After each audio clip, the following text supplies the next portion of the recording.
The Casebook of Sherlock Holmes by Arthur Conan Doyle. The Adventure of the Blanched Soldier. The ideas of my friend Watson, though limited, are exceedingly pertinacious. For a long time he has worried me to write an experience of my own. Perhaps I have rather invited this persecution, since I have often had occasion to point out to him how superficial are his own accounts and to accuse him of pandering to popular taste instead of confining himself rigidly to facts and figures. Try it yourself, Holmes, he has retorted, and I am compelled to admit that, having taken my pen in my hand, I do begin to realize that the matter must be presented in such a way as may interest the reader. The following case can hardly fail to do so, as it is among the strangest happenings in my collection, though it chanced that Watson had no note of it in his collection. Speaking of my old friend and biographer, I would take this opportunity to remark that if I burden myself with a companion in my various little inquiries, it is not done out of sentiment or caprice, but it is that Watson has some remarkable characteristics of his own, to which in his modesty he has given small attention amid his exaggerated estimates of my own performances. A confederate who foresees your conclusions and course of action is always dangerous, but one to whom each development comes as a perpetual surprise, and to whom the future is always a closed book, is, indeed, an ideal helpmate. I find from my notebook that it was in January, 1903, just after the conclusion of the Boer War, that I had my visit from Mr. James M. Dodd, a big, fresh, sunburned, upstanding Briton. The good Watson had at that time deserted me for a wife, the only selfish action which I can recall in our association. I was alone. It is my habit to sit with my back to the window and to place my visitors in the opposite chair, where the light falls full upon them. Mr. James M. Dodd seemed somewhat at a loss how to begin the interview. I did not attempt to help him, for his silence gave me more time for observation. I have found it wise to impress clients with a sense of power, and so I gave him some of my conclusions. From South Africa, sir, I perceive. Yes, sir, he answered, with some surprise. Imperial Yeomanry, I fancy. Exactly. Middlesex Corps, no doubt. That is so. Mr. Holmes, you are a wizard. I smiled at his bewildered expression.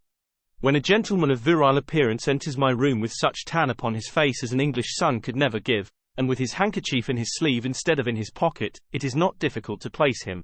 You wear a short beard, which shows that you were not a regular. You have the cut of a riding man. As to Middlesex, your card has already shown me that you are a stockbroker from Throgmorton Street. What other regiment would you join? You see everything. I see no more than you, but I have trained myself to notice what I see. However, Mr. Dodd, it was not to discuss the science of observation that you called upon me this morning. What has been happening at Tuxbury Old Park? Mr. Holmes. My dear sir, there is no mystery. Your letter came with that heading, and as you fixed this appointment in very pressing terms, it was clear that something sudden and important had occurred. Yes, indeed. But the letter was written in the afternoon, and a good deal has happened since then. If Colonel Emsworth had not kicked me out. Kicked you out? Well, that was what it amounted to. He is a hard nail, is Colonel Emsworth. The greatest martinet in the army in his day, and it was a day of rough language, too. I couldn't have stuck the colonel if it had not been for Godfrey's sake. I lit my pipe and leaned back in my chair. Perhaps you will explain what you are talking about. My client grinned mischievously. I had got into the way of supposing that you knew everything without being told, said he. But I will give you the facts, and I hope to God that you will be able to tell me what they mean. I've been awake all night puzzling my brain, and the more I think the more incredible does it become. When I joined up in January, 1901, just 2 years ago, young Godfrey Emsworth had joined the same squadron. He was Colonel Emsworth's only son, Emsworth, the Crimean VC, and he had the fighting blood in him, so it is no wonder he volunteered. There was not a finer lad in the regiment. We formed a friendship, the sort of friendship which can only be made when one lives the same life and shares the same joys and sorrows. He was my mate, and that means a good deal in the army. We took the rough and the smooth together for a year of hard fighting. Then he was hit with a bullet from an elephant gun in the action near Diamond Hill outside Pretoria. I got one letter from the hospital at Cape Town and one from Southampton. Since then not a word. Not one word, Mr. Holmes, for 6 months and more, and he my closest pal. Well, when the war was over, and we all got back, I wrote to his father and asked where Godfrey was. No answer. I waited a bit and then I wrote again. This time I had a reply, short and gruff. Godfrey had gone on a voyage round the world, and it was not likely that he would be back for a year. That was all. I wasn't satisfied, Mr. Holmes. The whole thing seemed to me so damned unnatural. He was a good lad and he would not drop a pal like that. It was not like him. Then, again, I happened to know that he was heir to a lot of money, and also that his father and he did not always hit it off too well. The old man was sometimes a bully, and young Godfrey had too much spirit to stand it. No, I wasn't satisfied, and I determined that I would get to the root of the matter. It happened, however, that my own affairs needed a lot of straightening out, after 2 years' absence, and so it is only this week that I have been able to take up Godfrey's case again.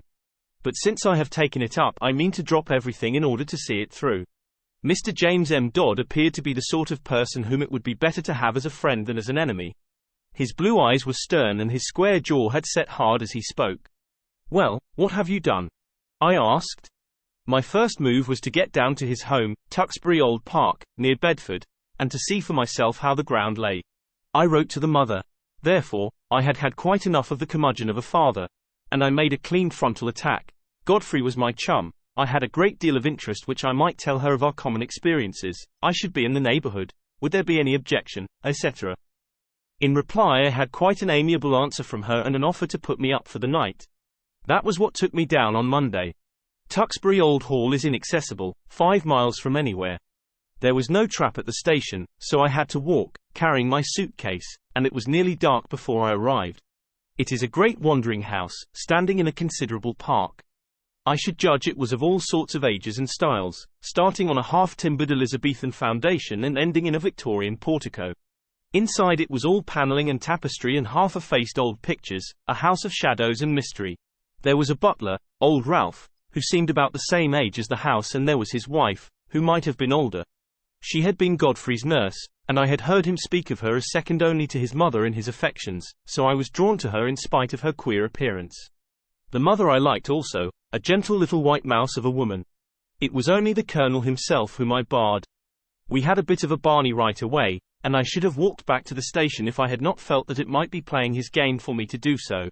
I was shown straight into his study, and there I found him, a huge, bow-backed man with a smoky skin and a straggling grey beard, seated behind his littered desk. A red-veined nose jutted out like a vulture's beak, and 2 fierce grey eyes glared at me from under tufted brows. I could understand now why Godfrey seldom spoke of his father. "Well, sir," said he in a rasping voice, "I should be interested to know the real reasons for this visit." I answered that I had explained them in my letter to his wife. Yes. You said that you had known Godfrey in Africa. We have, of course, only your word for that. I have his letters to me in my pocket. Kindly let me see them. He glanced at the 2 which I handed him, and then he tossed them back. "Well, what then?" he asked. "I was fond of your son Godfrey, sir. Many ties and memories united us. Is it not natural that I should wonder at his sudden silence and should wish to know what has become of him? I have some recollection, sir, that I had already corresponded with you and had told you what had become of him. He has gone upon a voyage round the world. His health was in a poor way after his African experiences, and both his mother and I were of opinion that complete rest and change were needed. Kindly pass that explanation on to any other friends who may be interested in the matter." "Certainly," I answered. "But perhaps you would have the goodness to let me have the name of the steamer and of the line by which he sailed, together with the date. I have no doubt that I should be able to get a letter through to him." My request seemed both to puzzle and to irritate my host. His great eyebrows came down over his eyes and he tapped his fingers impatiently on the table. He looked up at last with the expression of one who has seen his adversary make a dangerous move at chess, and has decided how to meet it. "Many people, Mr. Dodd," said he, "would take offense at your infernal pertinacity and would think that this insistence had reached the point of damned impertinence. You must put it down, sir, to my real love for your son." "Exactly. I have already made every allowance upon that score. I must ask you, however, to drop these inquiries. Every family has its own inner knowledge and its own motives, which cannot always be made clear to outsiders, however well-intentioned. My wife is anxious to hear something of Godfrey's past which you are in a position to tell her, but I would ask you to let the present and the future alone. Such inquiries serve no useful purpose, sir, and place us in a delicate and difficult position. So I came to a dead end, Mr. Holmes. There was no getting past it. I could only pretend to accept the situation and register a vow inwardly that I would never rest until my friend's fate had been cleared up. It was a dull evening. We dined quietly, the three of us, in a gloomy, faded old room. The lady questioned me eagerly about her son, but the old man seemed morose and depressed. I was so bored by the whole proceeding that I made an excuse as soon as I decently could and retired to my bedroom. It was a large, bare room on the ground floor, as gloomy as the rest of the house, but after a year of sleeping upon the veldt, Mr. Holmes, one is not too particular about one's quarters. I opened the curtains and looked out into the garden, remarking that it was a fine night with a bright half-moon. Then I sat down by the roaring fire with the lamp on a table beside me, and endeavored to distract my mind with a novel. I was interrupted, however, by Ralph, the old butler, who came in with a fresh supply of coals. "I thought you might run short in the night time, sir. It is bitter weather and these rooms are cold." He hesitated before leaving the room, and when I looked round he was standing facing me with a wistful look upon his wrinkled face. "Beg your pardon, sir, but I could not help hearing what you said of young Master Godfrey at dinner. You know, sir, that my wife nursed him, and so I may say I am his foster father. It's natural we should take an interest. And you say he carried himself well, sir? There was no braver man in the regiment. He pulled me out once from under the rifles of the Boers, or maybe I should not be here." The old butler rubbed his skinny hands. "Yes, sir, yes, that is Master Godfrey all over. He was always courageous. There's not a tree in the park, sir, that he has not climbed. Nothing would stop him. He was a fine boy, and oh, sir, he was a fine man." I sprang to my feet. "Look here," I cried, "you say he was. You speak as if he were dead. What is all this mystery? What has become of Godfrey Emsworth?" I gripped the old man by the shoulder, but he shrank away. "I don't know what you mean, sir. Ask the master about Master Godfrey. He knows. It is not for me to interfere." He was leaving the room, but I held his arm. "Listen," I said. "You are going to answer one question before you leave if I have to hold you all night. Is Godfrey dead?" He could not face my eyes. He was like a man hypnotized. The answer was dragged from his lips. It was a terrible and unexpected one. "I wish to God he was," he cried, and, tearing himself free, he dashed from the room.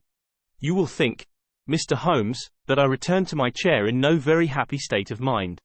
The old man's words seemed to me to bear only one interpretation. Clearly my poor friend had become involved in some criminal, or, at the least, disreputable, transaction which touched the family honor. That stern old man had sent his son away and hidden him from the world lest some scandal should come to light. Godfrey was a reckless fellow. He was easily influenced by those around him. No doubt he had fallen into bad hands and been misled to his ruin. It was a piteous business, if it was indeed so, but even now it was my duty to hunt him out and see if I could aid him. I was anxiously pondering the matter when I looked up, and there was Godfrey Emsworth standing before me. My client had paused as one in deep emotion. "Pray continue," I said. "Your problem presents some very unusual features." He was outside the window, Mr. Holmes, with his face pressed against the glass. "I have told you that I looked out at the night. When I did so, I left the curtains partly open. His figure was framed in this gap. The window came down to the ground and I could see the whole length of it, but it was his face which held my gaze. He was deadly pale. Never have I seen a man so white. I reckon ghosts may look like that, but his eyes met mine, and they were the eyes of a living man. He sprang back when he saw that I was looking at him, and he vanished into the darkness.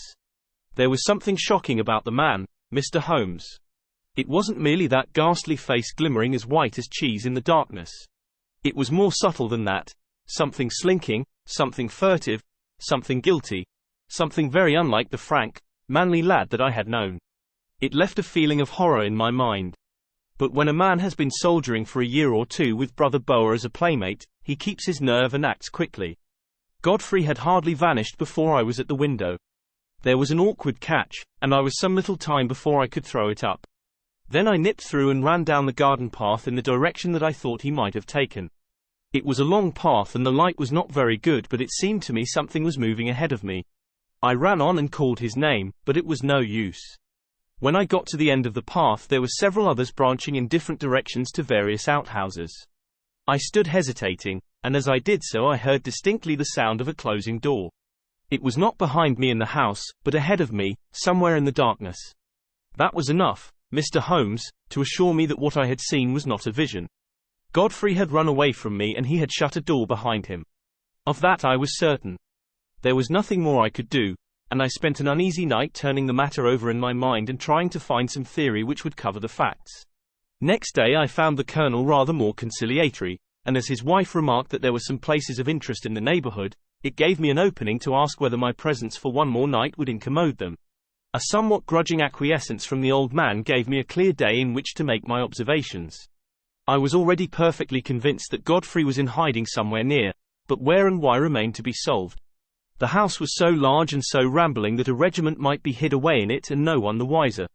If the secret lay there, it was difficult for me to penetrate it. But the door which I had heard close was certainly not in the house. I must explore the garden and see what I could find. There was no difficulty in the way, for the old people were busy in their own fashion and left me to my own devices. There were several small outhouses, but at the end of the garden there was a detached building of some size, large enough for a gardener's or a gamekeeper's residence. Could this be the place whence the sound of that shutting door had come? I approached it in a careless fashion, as though I was strolling aimlessly round the grounds. As I did so, a small, brisk, bearded man in a black coat and bowler hat, not at all the gardener type, came out of the door. To my surprise, he locked it after him and put the key in his pocket. Then he looked at me with some surprise on his face. "Are you a visitor here?" he asked. I explained that I was and that I was a friend of Godfrey's. "What a pity that he should be away on his travels, for he would have so liked to see me," I continued. "Quite so." "Exactly," said he, with a rather guilty air. "No doubt you will renew your visit at some more propitious time."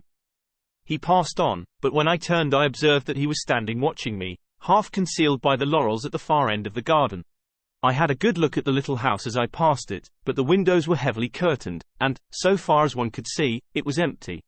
I might spoil my own game, and even be ordered off the premises, if I were too audacious, for I was still conscious that I was being watched. Therefore, I strolled back to the house and waited for night before I went on with my inquiry. When all was dark and quiet, I slipped out of my window and made my way as silently as possible to the mysterious lodge. I have said that it was heavily curtained, but now I found that the windows were shuttered as well. Some light, however, was breaking through one of them, so I concentrated my attention upon this. I was in luck, for the curtain had not been quite closed, and there was a crack in the shutter so that I could see the inside of the room. It was a cheery place enough, a bright lamp and a blazing fire. Opposite to me was seated the little man whom I had seen in the morning. He was smoking a pipe and reading a paper. "What paper?" I asked. My client seemed annoyed at the interruption of his narrative. "Can it matter?" he asked. "It is most essential." I really took no notice. "Possibly you observed whether it was a broad-leafed paper or of that smaller type which one associates with weeklies." "Now that you mention it, it was not large. It might have been the Spectator." However, I had little thought to spare upon such details, for a second man was seated with his back to the window, and I could swear that this second man was Godfrey. I could not see his face, but I knew the familiar slope of his shoulders. He was leaning upon his elbow in an attitude of great melancholy, his body turned towards the fire. I was hesitating as to what I should do when there was a sharp tap on my shoulder, and there was Colonel Emsworth beside me. "This way, sir," said he in a low voice. He walked in silence to the house and I followed him into my own bedroom. He had picked up a timetable in the hall. "There is a train to London at 8:30, said he. "The trap will be at the door at 8. He was white with rage, and, indeed, I felt myself in so difficult a position that I could only stammer out a few incoherent apologies, in which I tried to excuse myself by urging my anxiety for my friend. "The matter will not bear discussion," said he abruptly. "You have made a most damnable intrusion into the privacy of our family. You were here as a guest and you have become a spy. I have nothing more to say, sir, save that I have no wish ever to see you again." At this I lost my temper, Mr. Holmes, and I spoke with some warmth. "I have seen your son, and I am convinced that for some reason of your own you are concealing him from the world. I have no idea what your motives are in cutting him off in this fashion, but I am sure that he is no longer a free agent. I warn you, Colonel Emsworth, that until I am assured as to the safety and well-being of my friend I shall never desist in my efforts to get to the bottom of the mystery, and I shall certainly not allow myself to be intimidated by anything which you may say or do." The old fellow looked diabolical, and I really thought he was about to attack me. I have said that he was a gaunt, fierce old giant, and though I am no weakling I might have been hard put to it to hold my own against him. However, after a long glare of rage he turned upon his heel and walked out of the room. For my part, I took the appointed train in the morning, with the full intention of coming straight to you and asking for your advice and assistance at the appointment for which I had already written. Such was the problem which my visitor laid before me. It presented, as the astute reader will have already perceived, few difficulties in its solution, for a very limited choice of alternatives must get to the root of the matter. Still, elementary as it was, there were points of interest and novelty about it which may excuse my placing it upon record. I now proceeded, using my familiar method of logical analysis, to narrow down the possible solutions. The servants, I asked, how many were in the house? To the best of my belief there were only the old butler and his wife. They seemed to live in the simplest fashion. There was no servant, then, in the detached house? None, unless the little man with the beard acted as such. He seemed, however, to be quite a superior person. That seems very suggestive. Had you any indication that food was conveyed from the one house to the other? Now that you mention it, I did see old Ralph carrying a basket down the garden walk and going in the direction of this house. The idea of food did not occur to me at the moment. Did you make any local inquiries? Yes, I did. I spoke to the station master and also to the innkeeper in the village. I simply asked if they knew anything of my old comrade, Godfrey Emsworth. Both of them assured me that he had gone for a voyage round the world.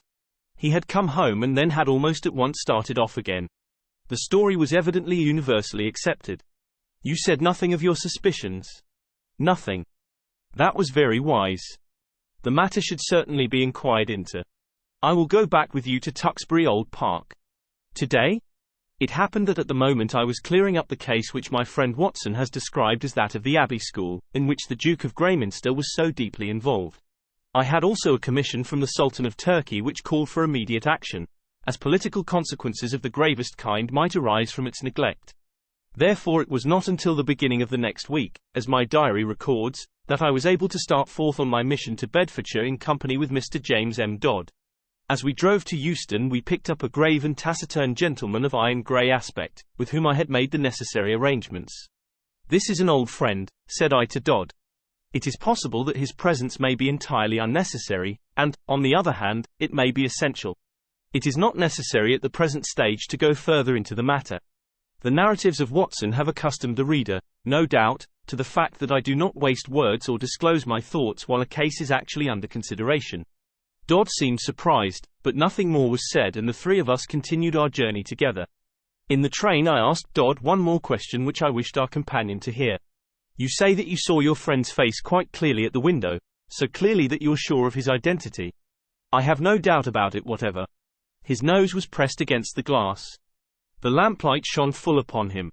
It could not have been someone resembling him. No, it was he. But you say he was changed? Only in color. His face was, how shall I describe it? It was of a fish-belly whiteness. It was bleached. Was it equally pale all over? I think not.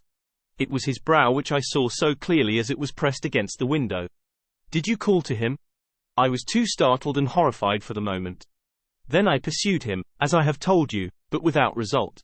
My case was practically complete, and there was only one small incident needed to round it off. When, after a considerable drive, we arrived at the strange old rambling house which my client had described, it was Ralph, the elderly butler, who opened the door. I had requisitioned the carriage for the day and had asked my elderly friend to remain within it unless we should summon him. Ralph, a little wrinkled old fellow, was in the conventional costume of black coat and pepper and salt trousers, with only one curious variant. He wore brown leather gloves, which at sight of us he instantly shuffled off, laying them down on the hall table as we passed in.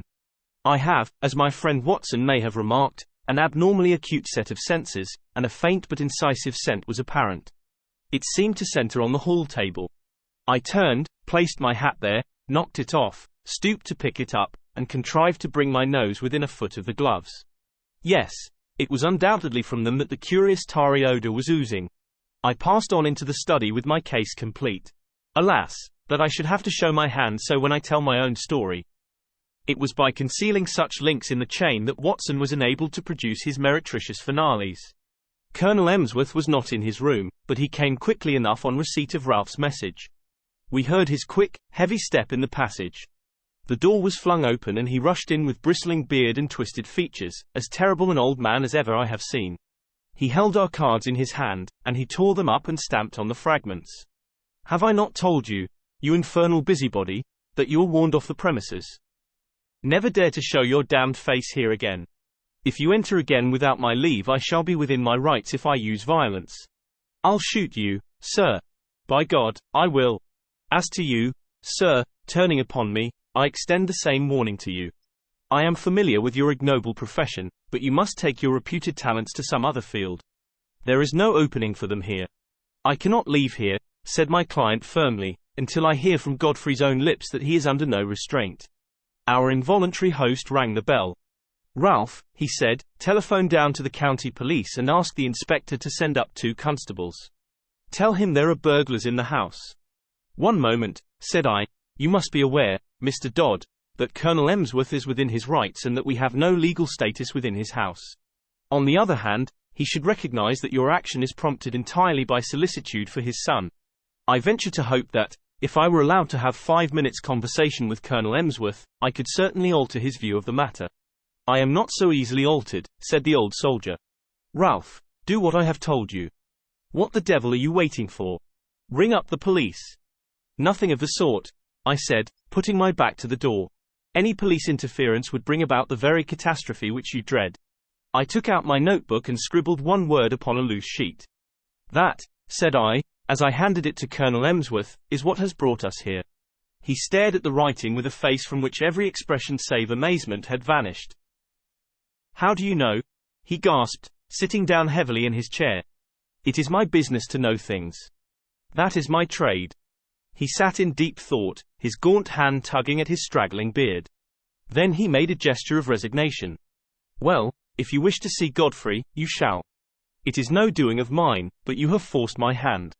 Ralph, tell Mr. Godfrey and Mr. Kent that in 5 minutes we shall be with them. At the end of that time we passed down the garden path and found ourselves in front of the mystery house at the end. A small bearded man stood at the door with a look of considerable astonishment upon his face. This is very sudden, Colonel Emsworth, said he. This will disarrange all our plans. I can't help it, Mr. Kent. Our hands have been forced.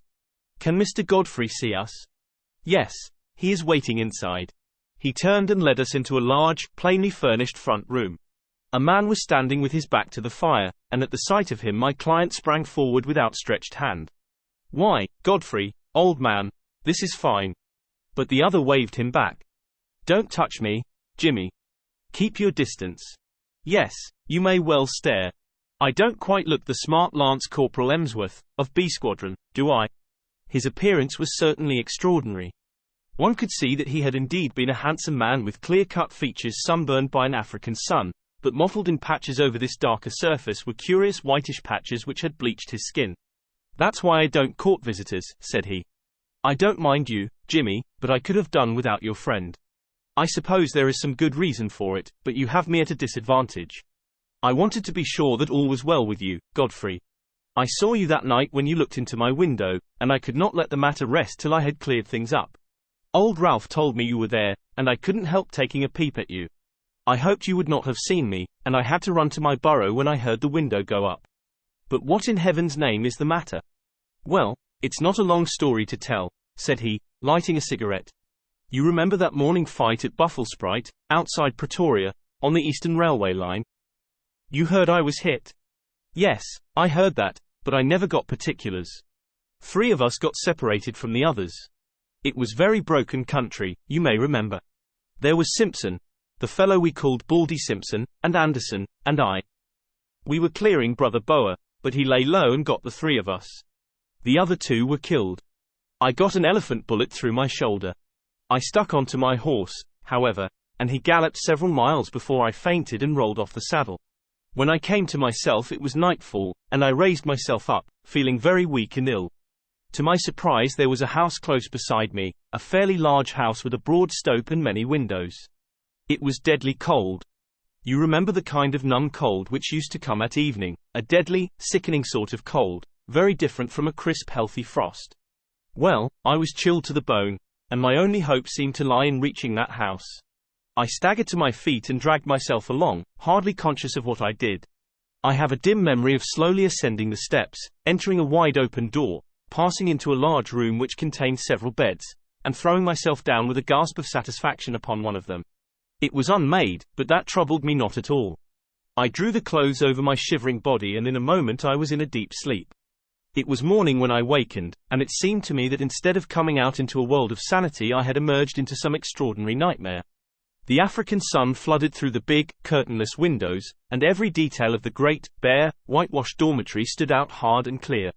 In front of me was standing a small, dwarf-like man with a huge, bulbous head, who was jabbering excitedly in Dutch, waving two horrible hands which looked to me like brown sponges. Behind him stood a group of people who seemed to be intensely amused by the situation, but a chill came over me as I looked at them. Not one of them was a normal human being. Everyone was twisted or swollen or disfigured in some strange way. The laughter of these strange monstrosities was a dreadful thing to hear. It seemed that none of them could speak English, but the situation wanted clearing up, for the creature with the big head was growing furiously angry and, uttering wild beast cries, he had laid his deformed hands upon me and was dragging me out of bed, regardless of the fresh flow of blood from my wound. The little monster was as strong as a bull, and I don't know what he might have done to me had not an elderly man who was clearly in authority been attracted to the room by the hubbub. He said a few stern words in Dutch and my persecutor shrank away. Then he turned upon me, gazing at me in the utmost amazement. "How in the world did you come here?" he asked, in amazement. "Wait a bit. I see that you are tired out and that wounded shoulder of yours wants looking after. I am a doctor, and I'll soon have you tied up. But, man alive, you are in far greater danger here than ever you were on the battlefield. You are in the leper hospital, and you have slept in a leper's bed. Need I tell you more, Jimmy? It seems that in view of the approaching battle all these poor creatures had been evacuated the day before. Then, as the British advanced, they had been brought back by this, their medical superintendent, who assured me that, though he believed he was immune to the disease, he would nonetheless never have dared to do what I had done. He put me in a private room, treated me kindly, and within a week or so I was removed to the General Hospital at Pretoria. So there you have my tragedy. I hoped against hope, but it was not until I had reached home that the terrible signs which you see upon my face told me that I had not escaped. What was I to do? I was in this lonely house. We had 2 servants whom we could utterly trust. There was a house where I could live. Under pledge of secrecy, Mr. Kent, who is a surgeon, was prepared to stay with me. It seemed simple enough on those lines. The alternative was a dreadful one: segregation for life among strangers with never a hope of release. But absolute secrecy was necessary, or even in this quiet countryside there would have been an outcry, and I should have been dragged to my horrible doom. Even you, Jimmy, even you had to be kept in the dark. Why my father has relented I cannot imagine. Colonel Emsworth pointed to me. This is the gentleman who forced my hand. He unfolded the scrap of paper on which I had written the word, leprosy. It seemed to me that if he knew so much as that it was safer that he should know all. And so it was, said I. Who knows but good may come of it? I understand that only Mr. Kent has seen the patient. May I ask, sir, if you are an authority on such complaints, which are, I understand, tropical or semi-tropical in their nature? I have the ordinary knowledge of the educated medical man, he observed, with some stiffness. I have no doubt, sir, that you are fully competent, but I am sure that you will agree that in such a case a second opinion is valuable. You have avoided this, I understand, for fear that pressure should be put upon you to segregate the patient. That is so, said Colonel Emsworth. I foresaw this situation, I explained, and I have brought with me a friend whose discretion may absolutely be trusted. I was able once to do him a professional service, and he is ready to advise as a friend rather than as a specialist. His name is Sir James Saunders. The prospect of an interview with Lord Roberts would not have excited greater wonder and pleasure in a raw subaltern than was now reflected upon the face of Mr. Kent. I shall indeed be proud, he murmured. Then I will ask Sir James to step this way. He is at present in the carriage outside the door. Meanwhile, Colonel Emsworth, we may perhaps assemble in your study, where I could give the necessary explanations. And here it is that I miss my Watson. By cunning questions and ejaculations of wonder he could elevate my simple art, which is but systematized common sense, into a prodigy. When I tell my own story I have no such aid. And yet I will give my process of thought even as I gave it to my small audience, which included Godfrey's mother, in the study of Colonel Emsworth. That process, said I, starts upon the supposition that when you have eliminated all which is impossible, then whatever remains however improbable, must be the truth. It may well be that several explanations remain, in which case one tries test after test until one or other of them has a convincing amount of support. We will now apply this principle to the case in point. As it was first presented to me, there were three possible explanations of the seclusion or incarceration of this gentleman in an outhouse of his father's mansion. There was the explanation that he was in hiding for a crime, or that he was mad and that they wished to avoid an asylum, or that he had some disease which caused his segregation. I could think of no other adequate solutions. These, then, had to be sifted and balanced against each other. The criminal solution would not bear inspection. No unsolved crime had been reported from that district. I was sure of that. If it was some crime not yet discovered, then clearly it would be to the interest of the family to get rid of the delinquent and send him abroad rather than keep him concealed at home. I could see no explanation for such a line of conduct. Insanity was more plausible. The presence of the second person in the outhouse suggested a keeper. The fact that he locked the door when he came out strengthened the supposition and gave the idea of constraint. On the other hand, this constraint could not be severe, or the young man could not have got loose and come down to have a look at his friend. You will remember, Mr. Dodd, that I felt round for points, asking you, for example, about the paper which Mr. Kent was reading. Had it been the Lancet or the British Medical Journal, it would have helped me. It is not illegal, however, to keep a lunatic upon private premises so long as there is a qualified person in attendance and that the authorities have been duly notified. Why, then, all this desperate desire for secrecy? Once again I could not get the theory to fit the facts. There remained the third possibility, into which, rare and unlikely as it was, everything seemed to fit. Leprosy is not uncommon in South Africa. By some extraordinary chance this youth might have contracted it. His people would be placed in a very dreadful position, since they would desire to save him from segregation. Great secrecy would be needed to prevent rumors from getting about and subsequent interference by the authorities. A devoted medical man, if sufficiently paid, would easily be found to take charge of the sufferer. There would be no reason why the latter should not be allowed freedom after dark. Bleaching of the skin is a common result of the disease. The case was a strong one, so strong that I determined to act as if it were actually proved. When on arriving here I noticed that Ralph, who carries out the meals, had gloves which are impregnated with disinfectants. My last doubts were removed. A single word showed you, sir, that your secret was discovered, and if I wrote rather than said it, it was to prove to you that my discretion was to be trusted. I was finishing this little analysis of the case when the door was opened and the austere figure of the great dermatologist was ushered in. But for once his sphinx-like features had relaxed and there was a warm humanity in his eyes. He strode up to Colonel Emsworth and shook him by the hand. "It is often my lot to bring ill tidings, and seldom good," said he. "This occasion is the more welcome. It is not leprosy." "What?" "A well-marked case of pseudo-leprosy or ichthyosis, a scale-like affection of the skin, unsightly, obstinate, but possibly curable, and certainly non-infective." "Yes, Mr. Holmes, the coincidence is a remarkable one. But is it coincidence? Are there not subtle forces at work of which we know little? Are we assured that the apprehension, from which this young man has no doubt suffered terribly since his exposure to its contagion, may not produce a physical effect which simulates that which it fears? At any rate, I pledge my professional reputation, but the lady has fainted. I think that Mr. Kent had better be with her until she recovers from this joyous shock."